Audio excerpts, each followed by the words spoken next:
That's off there? That is off. Okay, say that again. Ready to start again? Are you videoing again? Yeah, it's on. Okay. So this is the main power switch. So you turn this to the right, then you go up and do the keys to the right. So the right way to get in the bus is you turn everything right. Okay, so this is we're just basically like doing our pre-stuff before we take off for the day. Technically, the very first thing I should have done was brought you to here. Right. I was going to say, this is where you have to start, This is where you're right? going to start with the vehicle. Because Turn the power on. basically you're shutting down all the power, so Right. that it doesn't just sit there and bleed off. And then this compartment has everything, all the electrical items that, if you could envision it coming out of the factory with a frame, axle, steering wheel, engine, transmission, and they're driving around the factory. This is everything that That's makes the its bus components. move. Okay? Okay. So then when they start adding on the body, That's a different. all those components are up here. Okay? So this is basically what makes the bus move. And this is also your jump point. If you're going to jump start. What do you mean by that? That's a Jump positive, start. and then there's your negative.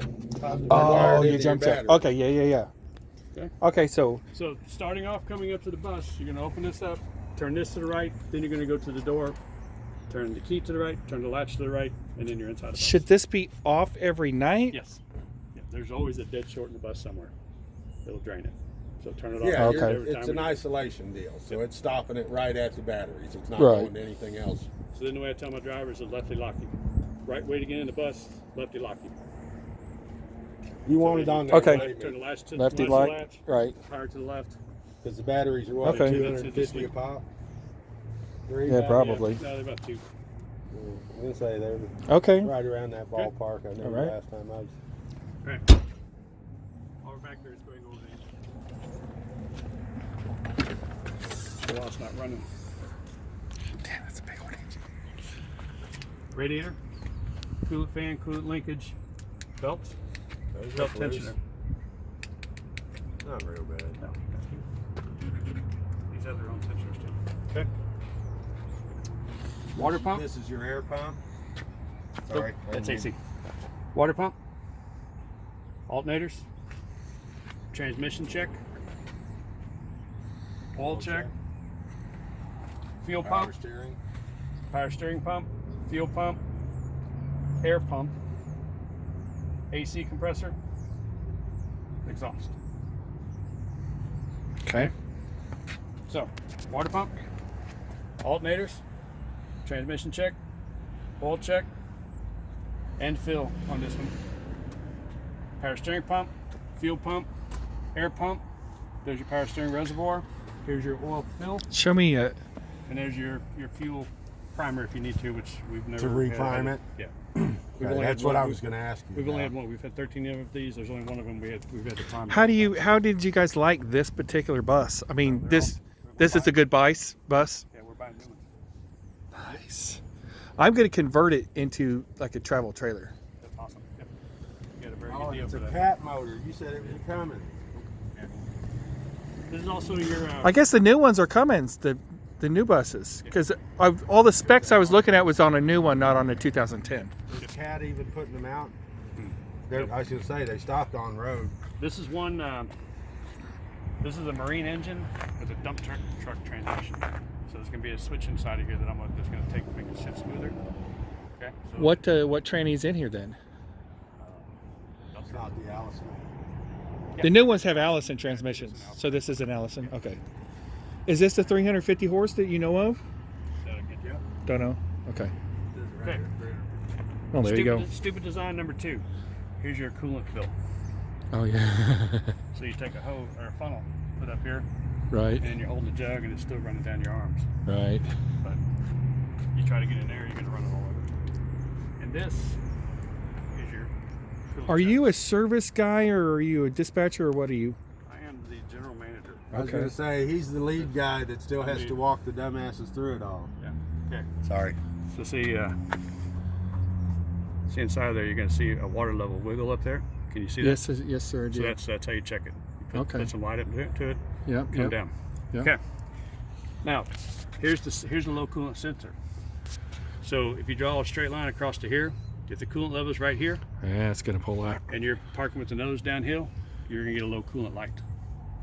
Okay. So if I'm nose downhill, Get may not be it level. flat, get it flat before you Yep. start The freaking sensor- out. The Yeah, sensor's halfway through the tank. I mean, why the sensor's not way down here, but whatever. but it's not going to shut you down or anything. Yeah, it will. It will shut I you was down. gonna say you've got a safe engine run mode on it, don't it? Yep. It's a That's 2010. what the smarter than 70% of a driver. So Yeah. this thing will not. It won't let you can- blow it up. Right, you can drive it into a pole, but it won't let you burn it up. Right. Yeah, Cool. No, it'll shut down and put So if you it into gets, if it emergency. gets too live low mode. and gets on, there's a check engine light, yellow check engine light, and then there's big letters that says stop. So you get the yellow check engine light Yeah. first, says, hey, I got Caution, something, yeah. something going on, check me out. And along with the coolant, you'll have a coolant light.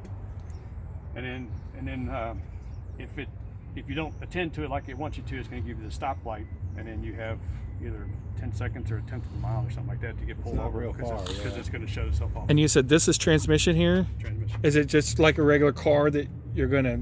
It's gonna be a dipstick, and you're gonna be able to read it. Yeah, it's a And basically, all these are very long your dipstick. right. But all these are gonna be pretty standard dipsticks that I'm gonna. Yeah. An Yeah, idiot's you're gonna be able to Same- read. they have the same color on the Okay. and all that good stuff. Okay. Okay. Then with an AC compressor, if you have the AC on, see we've marked them in yellow. So we tell them if you can see the points on the nuts, the yellow points on the nuts, then that means the AC compressor is not engaged. So this center spot, the center part will spin whenever the AC That's your compressor clutch. is engaged. Yeah, that's your magnetic clutch. Sure, yeah. So on a day like today, when we start it, that middle part's not going to be turning because it's because the AC is not going to come on. Right. Okay. But then whenever if it's 90 degrees outside, you're trying to figure out why it's cold outside. You come back here, look at this is spinning, and you got something else going on. If this isn't spinning, then your compressor's not engaging. Okay. All right. We'll leave this open. This is a. You can put this in if you want to do a safety thing. This is a kill switch for the bus. Oh, that if you left this open. If this is open, you can't start the bus just in case. Then it's in case there's a mechanic back here working and the driver hops inside and tries to start. Right, because Right. it's But we remote have, start. right, but we have deactivated those. So if you want the safety thing back in there, you can reactivate. Okay. I think we just got the water.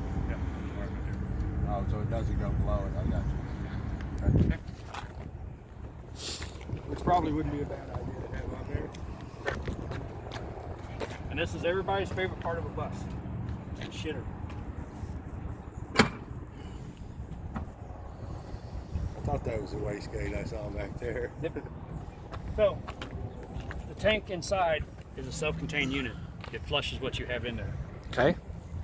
You can open this valve, make sure this valve is shut, open this valve, go inside, and you can drop what's in there into here to get the stank out, and then refill that and get you a couple more days. Okay? How big's this reserve? The tank here. No idea. Okay. 2 or 3 gallons. Oh no, it's about 5 gallons because that thing only holds 5 gallons. You have to have 3 to operate it, and I think it'll hold up to 5 gallons. You do have And then you drop it down into here, close that back off, back closed off upstairs, you can refill it and go. Okay? Okay. And then of course when you want it out, put your hose on here, get it to wherever you're dumping, open this up, open that up, go inside, open that up, and everything's out. Right. Okay? Is that what's the yellow lid right there? Is that where you hook up the hose to? Yeah, we Put never use water those. in? That's where you can put water into the tank, but we just take a 5-gallon bucket. Oh, really? Okay. And, carry it inside. It's a lot easier. So if you're parked and staying for a while, you can hook up. Yeah. Is that true? Yeah. So you got 5-gallon. Well, not really because it's yeah, you got a These 5 guys are just these two here are just storage. Correct. Okay. Now, inside of here, this is your emergency air release. See this yellow knob? This is your emergency air release on the door. So if your For that electric door. Yep.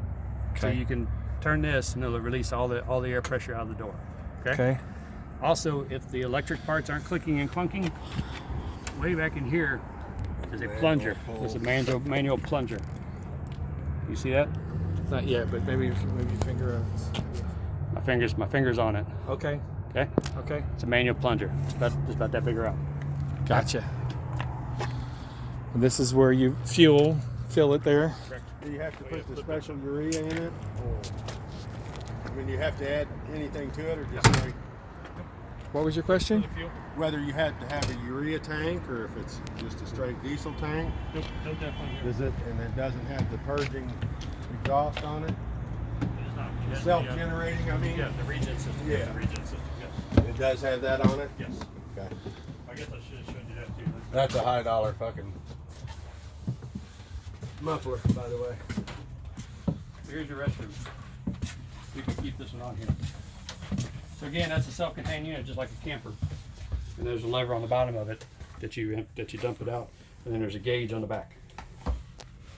It says whether you're full of shit or not. Okay, so yeah, and I can do some research on. So it takes 3 gallons in order to have enough fluid in there for it to grab the fluid to circulate. So it where back do you to put it. the fluid in this? Just dump it in the hole. Just take a 5 gallon So you bucket and dump it in. dump it right in there. Mhm. How does it differentiate